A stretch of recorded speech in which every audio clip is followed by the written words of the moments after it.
भारत गौरव आचार्य श्री पुलक सागर जी गुरुदेव के प्रवचन और धार्मिक कार्यक्रम देखने एवं सुनने के लिए जिन शरणम मीडिया चैनल को अभी सब्सक्राइब करें और बेल आइकॉन पर क्लिक जरूर करें। जीवन को समझो। मैं आया हूं आपके शहर में, आपके गांव में।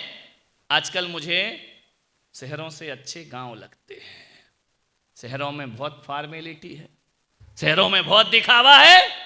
वहां का तो प्रेम भी समझ में नहीं आता कि सच है या झूठा है। ध्यान रखना, गांव और शहर में इतना अंतर होता है कि गांव में मकान दूर दूर होते हैं लेकिन मन पास पास होते हैं, और शहरों में मकान पास पास होते हैं लेकिन आदमी के मन बहुत दूर दूर हुआ करते हैं। ध्यान रखिए, आजकल फ्लैट की जिंदगी बन गई है। फ्लैट में रह रहे हैं आदमी, पड़ोस में कौन रहता है आदमी को पता ही नहीं है। पहले एक गांव में अलग अलग मकान हुआ करते थे। अरे नाम बस ले लिया जाए तो फिर एड्रेस की कोई जरूरत नहीं पड़ा। इतनी आत्मीयता थी लोगों के अंदर। आज आत्मीयता खत्म हो गई है। आज आदमी के पास वक्त नहीं है, आदमी के पास टाइम नहीं है। एक पति पत्नी बच्चा लेकर मेरे पास आए दर्शन करने के लिए। मैंने कहा क्यों अंकल जी, कितने बच्चे हैं आपके? पति सिर खुजा रहा, कितने बच्चे हैं, कितने बच्चे हैं? तो बोले 2। पत्नी बोली पागल 3 है। आदमी को ये नहीं मालूम मेरे बच्चे कितने हैं। ध्यान रखना, कैसी जिंदगी जी रहा है आदमी। एक आदमी आया, मैंने कहा क्यों तुम्हारे 2 बच्चे? बोले हाँ 2 बच्चे। मैंने कहा पहला वाला कौन सी क्लास में पढ़ता, दूसरा कौन सी? बोला पहला वाला तो दूसरी में पढ़ता होगा, दूसरा वाला 5वीं में पढ़ता होगा। पत्नी बोली दिमाग खराब है तेरा, तुझे यही नहीं मालूम कि कौन कौन सी क्लास में पढ़ता है? बंबई जाके देखो यही नजारा है। बाप को नहीं मालूम बेटा कौन सी क्लास में पढ़ रहा है। विचार करना है, सोचना है आपको। मान्यवर इतने आधुनिक हो गए, हम इतने पढ़ लिख कर बड़े हो गए, बच्चों को विदेशों में पढ़ा रहे हैं। ध्यान रखना, मालूम है आज एक माँ बाप ये नहीं चाहते हैं कि मेरा बेटा पढ़ लिख करके अमेरिका में जाए और 5 लाख 10 लाख रुपए का पैकेज कमाए। अरे माँ बाप की चाहत ये नहीं होती है। माँ बाप की चाहत तो ये होती है मेरा बेटा भले 50,000 रुपये कमाए लेकिन शाम का भोजन साथ बैठ करके खाए तो उसके जीवन का आनंद हुआ करता है। ऐसी पढ़ाई लिखाई मत करो कि बेटा हमसे बहुत दूर हो जाए। ध्यान रखना, औलाद होने के बाद भी निसंतान का जीवन मत जियो। ध्यान रखिए, साथ में बैठ करके भोजन करें। आपसे निवेदन है, सोचना है आपको। बहुत हालात बदल गए हैं देश के, समाज के, परिवार के।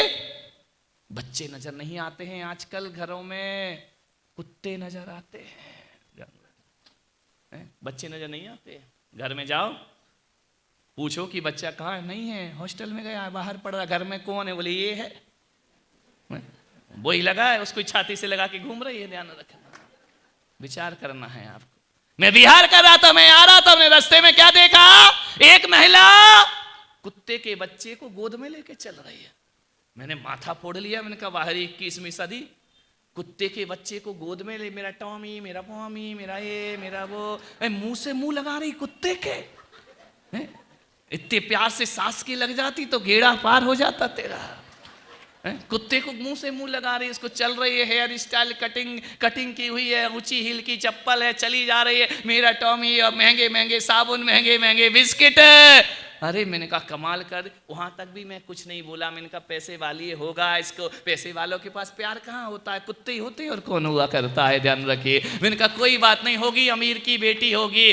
बाद में मैंने माथा तब ठोक लिया जब देखा कि उसका बच्चा लेकर नौकरानी चल रही है। अरे मैंने कहा कमाल कर दिया, कुत्ते के बच्चे को तुम लेके चल रही हो और तुम्हारा बच्चा। मैंने कहा धत तेरे की 21वीं सदी का ऐसा बेड़ा गर्क हो गया। मान्यवर मैं पुलक सागर ये नहीं कह रहा हूं कि कुत्ते के बच्चे को दुत्कारो, मैं ये नहीं कह रहा हूं कुत्ते के बच्चे को लात मारो, लेकिन मैं पुलक सागर कह रहा हूं इंसानियत का अपमान नहीं होना चाहिए। इंसान के बच्चों को भी गले से लगाना चाहिए। आजकल कोई नहीं पहचानता है। एक गांव में मैं गया, मैंने कहा शर्मा जी कहाँ रहते हैं? बोले कौन शर्मा जी? कहाँ के शर्मा जी? अरे मैंने कहा आर के शर्मा कहाँ रहता है? बोले हमें नहीं मालूम। मेरे बाजू वाले महाराज ने कहा जिनके 4 कुत्ते। अरे अरे वो तो यही रहते हैं। दत्त तेरे की कुत्ते से आदमी की पहचान हो गई है। कुत्ते से 4 कुत्ते जिनके घर में हैं। एक जगह में आहार लेने गया, क्या देखा, घरों के बाहर पहले लिखा रहता था वेलकम, सुस्वागतम, अतिथि देवो भव। आज आहार लेने जाओ तो वहां लिखा रहता है कुत्तों से सावधान। मैं तो लौट आया, मैंने कहा क्या मतलब है? एक जगह तो ये लिखा सावधान यहाँ कुत्ते रहते हैं। अरे तो मैंने कहा यहाँ आहार कैसे करूंगा मैं जहां कुत्ते रहते हैं? बाहरी आदमी की जिंदगी सोचिए, कुत्तों से इतना प्रेम है। विचार करना है आपको, सोचना है आपको। मान्यवर, इंसान के साथ खिलवाड़ मत करिए। जितना प्रेम भगवान से मंदिर में करते हो उतना प्रेम परिवार में भी करना सीख लो। फिर मैं सोचता हूं कि जितना प्रेम यदि परिवार में हो गया तो फिर तुम्हें किसी मंदिर में जाने की जरूरत नहीं है। ध्यान रखिए, मान्यवर, निवेदन है, माँ बाप को सम्मान दो। एक बात याद रखना, जब दुकान से लौटो, ऑफिस से लौटो, दफ्तर से लौटो, कुछ मत करना। एक बार खाना पूरे परिवार के साथ बैठ करके खाना। ध्यान रखिए, अपने माँ बाप के साथ बैठकर जरूर भोजन करना। मैं युवाओं से कहता हूं, मैं आज की युवा पीढ़ी से कह रहा हूं कि सुबह का या शाम का खाना माँ बाप के साथ बैठकर जरूर खाना। ध्यान रखना, मैं कहता हूं कि हिंदू परंपरा कहती है कि मरने के बाद तर्पण किया जाता है। मरने के बाद कनागत आती है, कौओं को भोजन डाला जाता है। मैं कहता हूं यदि जीते जी बाप के साथ खाना खा लिया ना तो मरने के बाद कोई तर्पण करने की जरूरत नहीं हुआ करती है। जीते जी उसे स्वर्ग की प्राप्ति हो जाया करती है। माँ के साथ भोजन कर लिया, जीते जी तर्पण हो गया उसका। ध्यान रखना, मरने के बाद तर्पण किया तो क्या किया? अरे जीते जी माँ बाप के नाम से प्याऊ खोलने वालों, कभी माँ बाप को एक गिलास पानी भी दे दिया करो अपनी जिंदगी में, तुम्हारा प्याऊ खोलना सार्थक हो जाएगा। अरे सुख सुकून बढ़ेगा, मोहब्बत बढ़ेगी घर में। ध्यान रखना, मरने के बाद फोटो लगाने वालों, जीते जी माँ बाप को अपने हृदय में बसा लेते तो फिर किसी फोटो की जरूरत नहीं पड़ती। घरों को संभालने का प्रयास करो, घर बिखर रहे हैं। ध्यान रखना, ये हवा कैसी चलने लगी, वो रंग मिट्टी बदलने लगी। आदमी पर्वतों पे चढ़ा, आदमियत फिसलने लगी, आदमियत फिसलने लगी। कितने भी बड़े बड़े घर बना लेना मान्यवर, उन घरों में चैन नहीं मिला करता है। एक सेठ था, रात को सो रहा था, गहरी नींद में सो रहा था। रात को 12 बजे उसके स्वप्न में लक्ष्मी आ गई। सेठ ने कहा, लक्ष्मी तुम्हारा अभिवादन है, तुम्हारा स्वागत है, तुम्हारा वंदन है, तुम्हारे कारण ही लोग मुझे सेठ कहते हैं। तुम नहीं होगी तो कोई मुझे पूछने वाला।